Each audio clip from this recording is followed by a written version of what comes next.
was asleep. This card's tale begins near White Orchard, with my dear friend Geralt of Rivia seeking his lover of yore, the sorceress Yennefer. She'd eluded him for years, but now seemed just a few steps ahead.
Echelane dead at the gate. Avon, meow.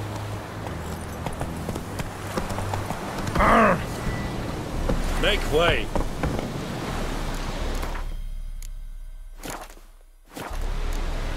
Move it!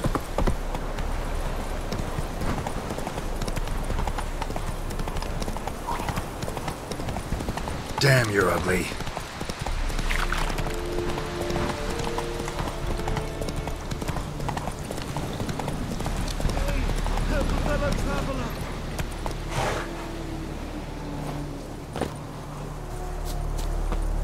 Whoa! Master Witcher! What happened? Monsters! Monsters from the swamp! Folk said the road was fraught with peril, but I wouldn't listen. Got my comeuppance now. Less moaning, more details. What happened, and how can I help? And remember, I don't work for free. Witcher's code and all. Well, was on my way to the Black Ones to trade. Suddenly my horse got spooked, ran clear off the road. We hit a bump, I went flying and the horse and cart rolled on. Then I heard bubbling, neighing, slurping. Something came out from the muck, devoured Asher, hooves and all.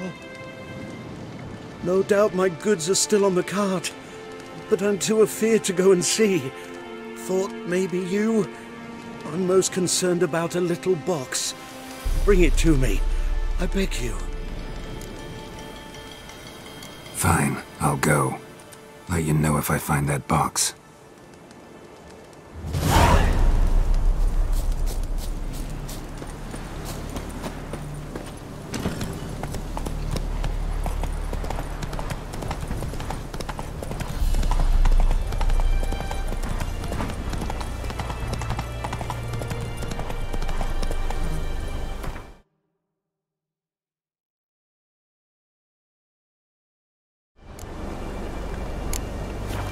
Come on, Roach.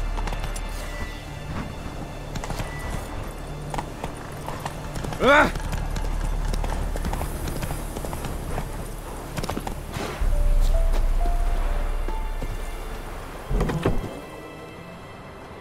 Bad time? Not at all.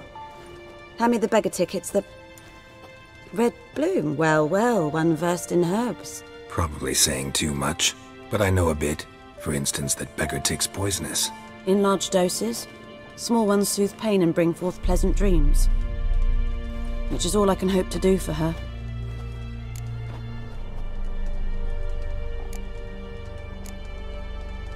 Griffin do that to her? Delina. Yes. Attacked her at night. She was walking in the woods. At night, through the woods, in wartime. Meeting a boy. The young, you know, do foolish things for love. Wounds are healing, but she will die. Blood's pooling in her skull. Nothing my brews can do to help. Could try to help her with one of my potions. Swallow can heal internal hemorrhages. But Witcher's potions aren't for humans. she'll die as it is. Yes, a peaceful death soothed by your concoctions. If I give her Swallow and something goes wrong, the whole village will hear her screams. I understand. Do as you will. Looking for buckthorn. Know if it grows anywhere around here? Bottom of the river, where the channel's widest. But you do know that once out of the water...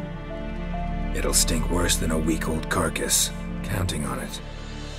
I'm hunting the griffin. Need the buckthorn for bait. I was thinking... A few years ago we had trouble, drowners under the bridge. The whole village had to pitch in for a witcher. Who now can afford the bounty on a griffin's head? Captain Peter Sars, something. Ah, good to know the Black One's looking out for our welfare. Nilfgaard values one thing. Order. Griffin's disturbing that. It's gotta go. Yes. First they'll tend to the monsters, then to the folk. Not from here, are you? A lot of bitterness in you. Too much for someone who's spent her life in a hut in the middle of nowhere. True. And you're in a hurry. Elsewise you'd not use bait, just wait for the griffin to attack again. Believe we could have an interesting conversation. Maybe next time.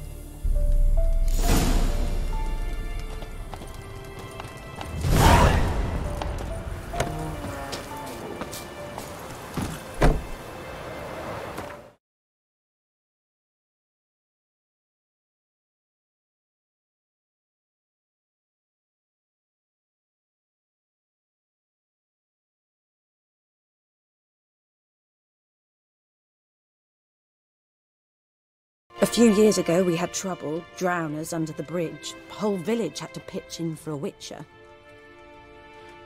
Who now can afford the bounty on a griffin's head?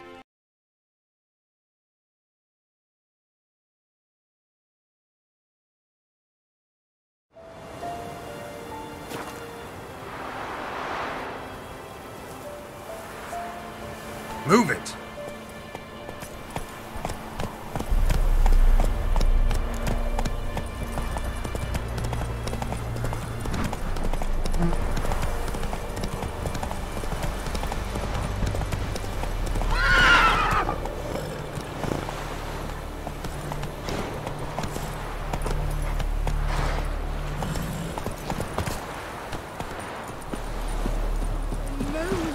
Hey! Anyone home?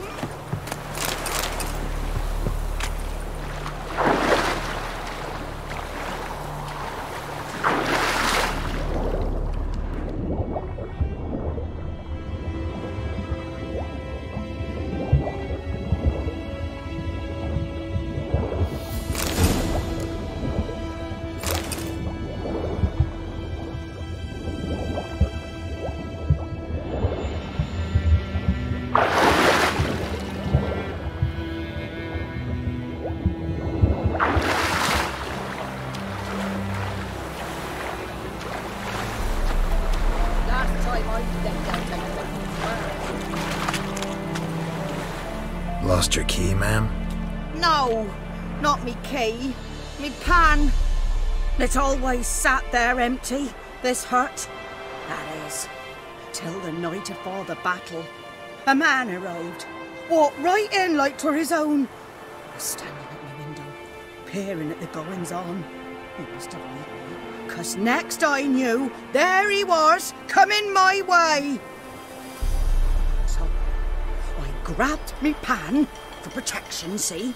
But he just asks all polite, Gran, got any birch bark by chance? Lilac berries or even a few coals? Nay, says I. And You must be right daft to pester folk at night with such foolery. I sees you ain't listening, just staring at me pan like a magpie at a copper. Lend it to me, Gran. I'll give it back come morn. He's right baffled for what's he doing, frying in the dark. But I got a soft heart, so I gave it to him.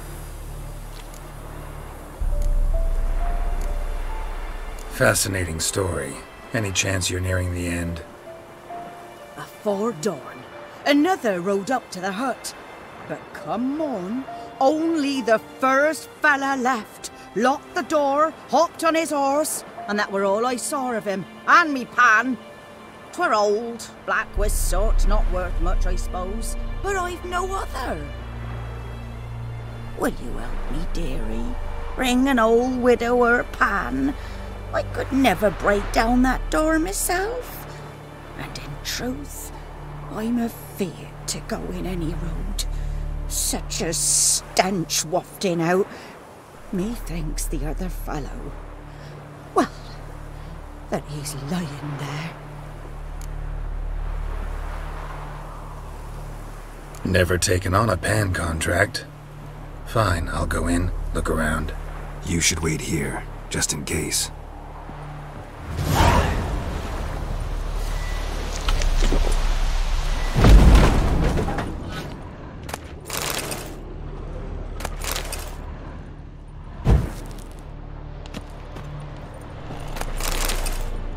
A corpse.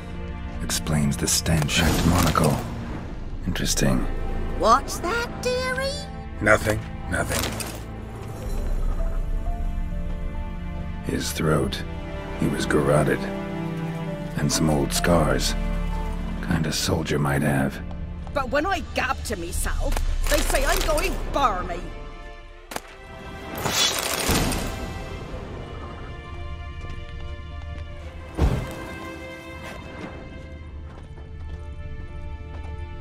Documents, almost entirely burnt. A few pieces still legible.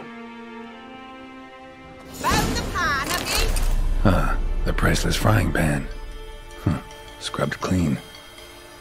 Looks like the mystery man didn't need the pan so much as the soot off it.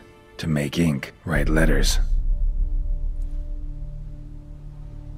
Found the pan, have you?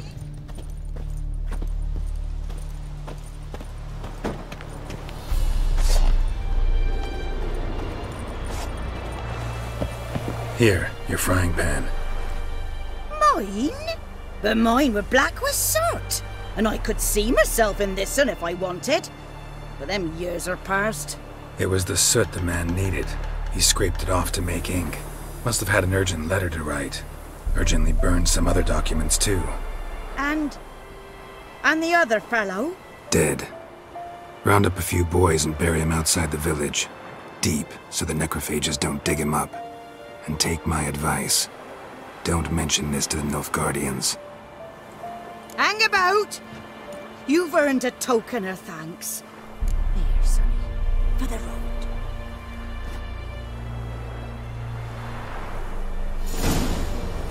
Fry up a nice white fish for supper.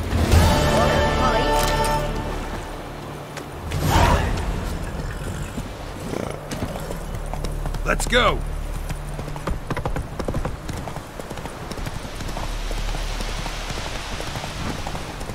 The Emperor shall guide us straight to Novigrad.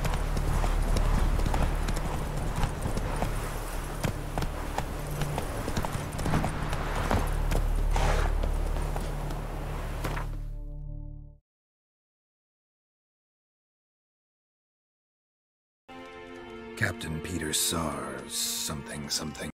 Disturbing that. It's gotta go. Yes. First they'll tend to the monster.